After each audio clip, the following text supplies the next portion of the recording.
Hey guys, what's going on? We just got done watching Luca. That's a lie because we actually watched it. We actually watched it last night. But we're recording the review now.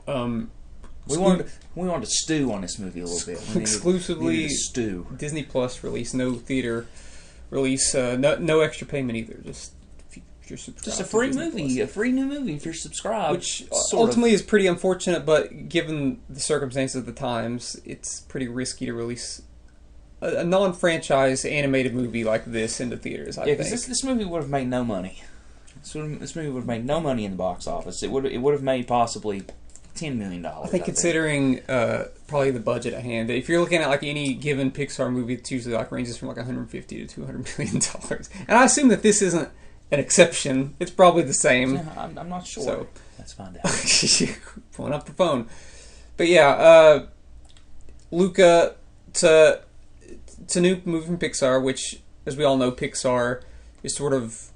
I'd like to call them sort of the gold standard of animation. You know, I would say Laika, but Laika, there's not enough movies yet. There's not, and I don't think there will be because Laika doesn't. None of those Laika does a movie every like 5 years. Those movies don't make money. So like, I think I feel like Coraline is the only movie that ever made money. It was their first one. And I tell you one thing, there is no budget. That's the thing. That's usually what you get when you get a streaming movie. Yep. Is that they don't want to reveal the budget and they don't want to tell you how much the movie got them technically made opening weekend on Disney Plus. I'll tell you this much: the movie has a pretty stellar cast for it to be less than $20 million. It's got a stellar cast, but I wouldn't call it like an all-star like. It's not an all-star like cast. An A-list cast unless you count like Jim Gaffigan. It's not, but the amount of people they have in the film. There's a lot of it's going to rank up its. Yeah, I mean, there's a lot of voice actors in like the top like 5 people on the bill. Like you'll know who they are. Yeah, but they're not like the biggest names. Like Jacob Tremblay and they're not Tom Hanks. And Tim Allen. Jacob Tremblay and like Maya Rudolph are probably like the 2 biggest names of like the main central cast.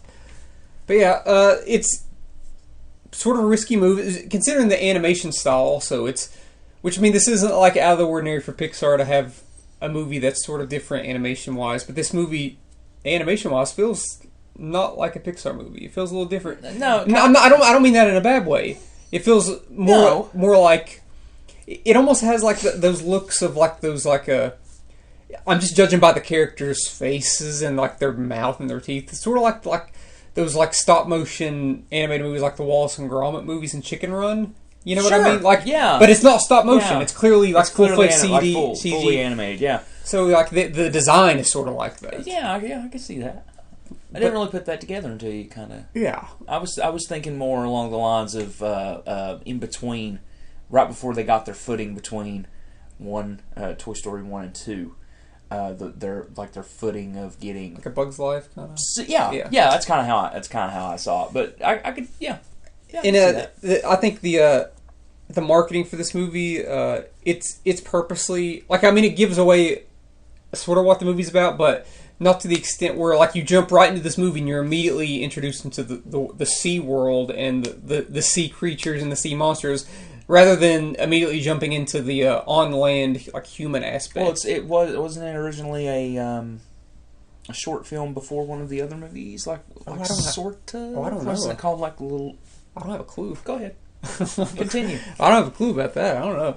Don't you love how we do our research in the review? It might have been. But I think one of the things that stuck out for me, and not necessarily in a good way immediately, was that I felt like usually when you watch a new Pixar movie, it's usually like raises the bar for their animation and like how good it looks. Right. And almost this immediately, one doesn't do that. And almost immediately, I'm not gonna quite say that, but almost immediately, like I noticed that when there's scenes underneath the water, they don't look as good and as crisp as the scenes above the water. And I think that's because when you're making an animated movie that's targeted towards kids, you have these like sea creature designs. And they're very generic and not that good because they don't want to be too scary. I don't want to say it reminded me of like DreamWorks and like a Shark Tale and stuff like that, but it's a little bit more aesthetically pleasing. But that's kind of the vibe I got for that. Yeah, I know you don't agree with that, but that's fine. but I'm just saying this. I don't agree. Disagree. To point out what you're saying, and I agree with what you're saying. You had Finding Nemo, and then you had Finding Dory, and I know we saw a review last night where we were like, you can't compare this to Finding Nemo and stuff. But yeah, it's not the same. It's not the same film. But as far as an animation aspect goes, you just did two great films with underwater aesthetic, animation wise, and then it's like taking a step back, which fine. It's drastically different. Awful. This is one of the first Pixar movies that really like leans into, hey, this is an animated movie, and these characters are going to look animated to the point where, like, if you're watching a 2D sort of animated movie, this is how it would sort of be. Whereas, like, not everything, the things don't look realistic necessarily. It's sort of like a movie like The Good Dinosaur, where the characters looked like very cartoonish, but the landscape and everything looked realistic. I would say that almost everything in this is consistent with its look. But I do think that the movie picks up sort of in a big way with its animation once we get more established on land, which the majority of the movie does take place on land. And it's cool that the movie does take place in just two places. There's no huge, there's no big huge scene changes or scenic changes or anything like that. It takes place in a little fishing town. It's not like a huge movie that like goes all over the place. It's just it's in this one little thing. Right, which you in a sense you can respect the storytelling aspect, because to fit a 90-minute film animated movie into one singular town and singular place, I think it works well in that regard. Actually, and the story is sort of a spiritual sequel to a short film that the director did for, I believe it was at the beginning of Brave. Brave? Was it Brave? I don't know. Yes, it was, and it was also called La Luna. Is it Luna? La Luna? Yes, La Luna, and that came out in 2011. Okay, yeah, that sounds familiar. So it's sort of a fleshed out spiritual sequel to that short film. But having not seen the short film, I can't tell you whether or not it actually is, but it does have the same plot of the fishing town and so on and so forth. But going back to what we were talking about, the singular aspect of being in one singular space throughout the majority of the film works well for this film, especially with the characters and stuff. I think the characters in this movie are okay. They're okay. They're okay. They're either okay or they're pretty or really good. Yeah. This is a movie that it's not necessarily a movie that I was that looking forward to, because when you got a movie that's going straight to Disney Plus, you're like, well, like, am I going to be able to pay attention? Because if you're watching a movie in the theaters, you feel more obligated to pay attention. You're not going to be getting on your phone. But luckily, this movie sort of, I don't know if it was the case for you, but it drew me in like relatively quick. Yeah. The movie for me drew me in is when the father came into the picture. And that was when it really started. Which father are we talking about? The father and the cat. Like the human father. The human father and the cat. Okay. That's when, especially the cat. The cat was just... That was funny. And that pulled me in. But Jim Gaffigan is freaking hilarious in this movie. Jim Gaffigan's character design is very funny too. Yes. Like whenever that character has to... I don't even think this is a spoiler, but when that character has to go on land and becomes human, because the thing is that the creatures, the second that the sea creatures come on land, they become human. Yeah, they adapt to that's sort of like the thing. And then the plot is Luca and Alfino, I think is the... Alberto. Was that the kid's name? Yes. Roberto? You sure? Alberto. Okay, so they form a friendship. Whenever Stupido. Whenever Luca finds this kid who's essentially abandoned. There's no other person around him. He doesn't have any other family around him. So they start to have this bond, and they want to make this cross country trip on this on a Vespa. On this that's not a spoiler, that's just the plot. Little motor vehicle. And so they go into this town that, wouldn't you know it, this town is just super obsessed with killing. They're super obsessed with killing sea creatures. And they're super obsessed with the Vespa, apparently, because there's a bunch of them. Well, there's a whole race that's designed around, like, the winner of this gets so amount of money, so they want to get that amount of money so that they can get the Vespa. And I don't know. It's just there's a lot of like what are the odds? It's a lot of situational comedy. What are the odds that two sea creatures just so happen to come upon this little place in Italy, where everybody there is just super obsessed with like we gotta kill all the sea creatures, the sea monsters. and I think that lends itself to some humor because there's a lot of situations where the boys if they get any water on them, it reveals them. They're green, which is a cool sea creatures. So, like, let's say if they're sleeping in a tree house and it rains that night, they'll wake up like, "Why are we looking like sea creatures?" We're going to get revealed. And they said that what was it? The sky. Well, oh God, what was the line? The sky cried or something like that. I don't remember what it was. When they woke up, and I just thought that was fun. I do think that the movie. I do think the movie really picks up when they meet the Italian girl, and they meet the girl's father, who, when you know it, also they go on boating. They help him on boating trips where they want to go fishing. Yeah. And he also, if he finds a sea creature, he wants to kill the sea creature. Right. And the villain in this movie is the goofy kid that says that he's 16, looks about 25. Yeah. And I think they hint to that because they're like, it's like, how old are you? He's like, I'm 16. He's like, didn't you say you were 16 last year when you did this?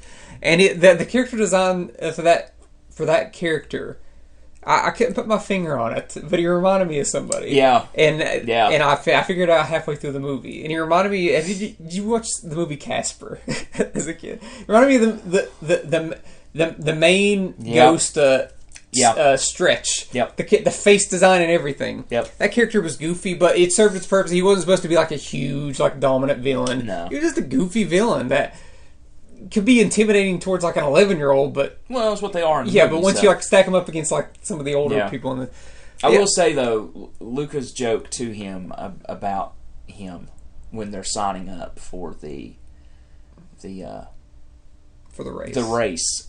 I thought that was freaking funny. I'm sorry. I can't remember the fish joke that he made about his facial hair. Oh yeah. Yeah, that was funny. I'm sorry. I laughed so hard at that. Hey, the movie wasn't like laugh out loud funny. Like the movie has a lot of scattered humor with, I think, pretty laugh out loud moments. Yeah. It's not like the funniest Pixar movie. Yeah. And the prime example of what this kind of movie is. It's not the funniest Pixar movie. It's not the most heartwarming Pixar movie. It's not the saddest movie that Pixar has made. But I think it's consistent with what it's about. And it's a pretty generic concept. It's, no pun intended, sort of like a fish out of water story. And it's all about sort of accepting who you are. Yeah. And this is a concept we've seen from Pixar 1,000 times. Yeah. But I think the movie has just enough like smart and clever writing in its humor. And while the big payoff and stuff at the end isn't as emotional as it should be, like if you look at all the stuff leading up to it, there's no way that everything should get wrapped up as easy as this did. Yeah. And there's a character reveal with one of our main characters that you know is going to come because you're putting stuff together. And once it's revealed, it's like that could have been a lot bigger and a lot more emotional. But I do think that the actual ending of the movie is very, very mature. Of course, you told me that there's an after credit scene. I don't know about that. Yeah, there's. But the actual ending of the movie doesn't end on some like pandering the little kids thing. It actually ends on like I think a pretty like emotional note. Of a bittersweet and sorrow, but like still being hopeful about things that are to come, because it's just going to be a brief time, but for that brief time it's going to be sad. It's not a bye, it's a see you later moment, which Pixar does a lot. And if it wasn't for like certain things being wrapped up so like crazy easily before that, I would say it's one of the stronger Pixar endings. But I think that the way that some of the stuff wraps up there, it's just like I'm looking at this town and what this town is all about, and I'm like, I don't know. Yeah. Like I don't know if this would. I don't know if these people would react to this way just quite this easily. Though one character, I do think one of the characters would react that way just because he got to know some of the know. But everybody else, I'm like, I don't know. Yeah. So that's a negative for me. But it's not like this movie's full of negatives. It's just you got to recognize this isn't one of the best Pixar movies. It's also definitely not one of the worst. Like like last year's Onward. I would put this. This is right up there with Onward. I would put that. Yeah. Yeah, this is right up there with Onward. I put that right there with I don't think Onward. it's Soul or Inside Out or Coco or anything like that, No. or any of the Toy Story movies. But like an Onward, and I would honestly say that it's better than Cars. And I don't. Yeah, it's better than Cars. All three It's Cars probably better movies. than A Bug's Life. It's better than Monsters University, Finding Dory. I'd say it's better than The Incredibles 2. I know some people wouldn't agree with that, but yeah, it's like not top 10, but like 12, 13 maybe. And speaking with Onward, I actually think that this movie is a little tighter than Onward. While Onward had a bigger emotional payoff, and both movies are weird. Yeah. I think that this movie, structurally and character-wise, and what it's about, is a little bit tighter than Onward. Whereas Onward is sort of like all over the place, which lends itself to some cool animation. Yeah. This movie is just a lot tighter and compact in its setting and exactly. and themes. That plays back to what we were talking about earlier with the setting and the aesthetic, is that they have to have everything in this one singular place. Yeah. Because there's not a lot of time this movie's spent on this. There maybe 10 collective minutes that the movie is spent underwater just to set up our character. And there's some funny bits and a really cool voiced cameo from somebody that we had to look up on the spot. Yep. Like, who was that? That was hilarious. But the voice acting's good. The animation's good enough. Not top Pixar. Emotion. Yeah. If it's gonna be a Pixar movie, it's gonna have a little bit of emotion. It's not gonna like make you like weep, but there's gonna be enough there, and I think it ends on a pretty mature level. And I always find myself overrating Pixar movies. I think last year when we watched Onward, I gave it like an A-.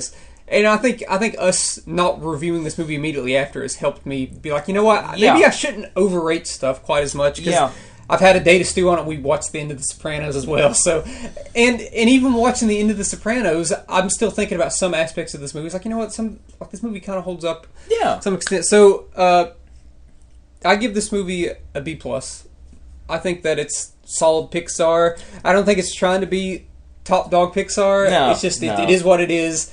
And I hope people watch it, because I think that there's enough there for kids and for adults. Yeah, I would give it a B. I would give it a I give it a B. Like you said, it's not as much as like Toy Story and stuff. I personally liked Onward better than this movie. I guess it's just I had a more personal, emotional connection to Onward than I did this film. But at the same time, still a good movie. I'd still I'd watch it again if it was on. I would watch it again. It was amusing. Yeah, it was amusing. It's not a musical, which I kind of assumed it was going to be a musical when we first watched it, because I don't watch trailers anymore. I don't watch trailers. I don't want to have any thought of the movie, because a lot of times anymore when you watch trailers, you've seen the majority of the movie. That's why I don't watch trailers anymore. But I fully expected this to be a musical. I don't know why I did. Pixar's never made a musical. Pixar's never made a musical. But I don't know. I thought maybe Pixar would break the mold. But if they're going to break the mold, they're going to do that in the actual theater. They're not going to do. Oh yeah, they would put that. But yeah, if you got nothing to do this weekend, it's Saturday. Some of us have 3-day weekends. Some of us do not. I'm sorry.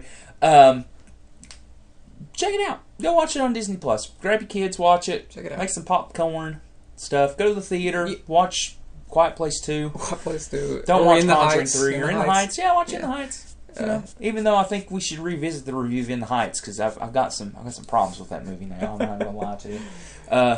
Not anything political, but after sitting and stewing on that movie for a good week, I've got some problems with that movie. I stand by everything I said about it. Yeah, you know what? I don't like that movie as much as I thought when I first watched it. I like it as equal as I did when I watched it, which wasn't like it didn't blow my mind or anything. Yeah, that's our thoughts on Luca. Check it out if you want to. It's on Disney Plus. If you got a subscription, it's like I said, free. It's no like Disney Access or anything. So just go watch. Check it out. It's unfortunate that people didn't get to watch this in theaters, because it probably would have played better in theaters. But I understand. Go watch Hitman's Bodyguard, second husband's wife, cousin once removed, something. Just go support your theater. That's our thoughts on Luca. What did you think about it? Did you watch it? Did you not? Are you going to watch it? Let us know in the comment section below. Hit that subscribe button, and thank you for watching.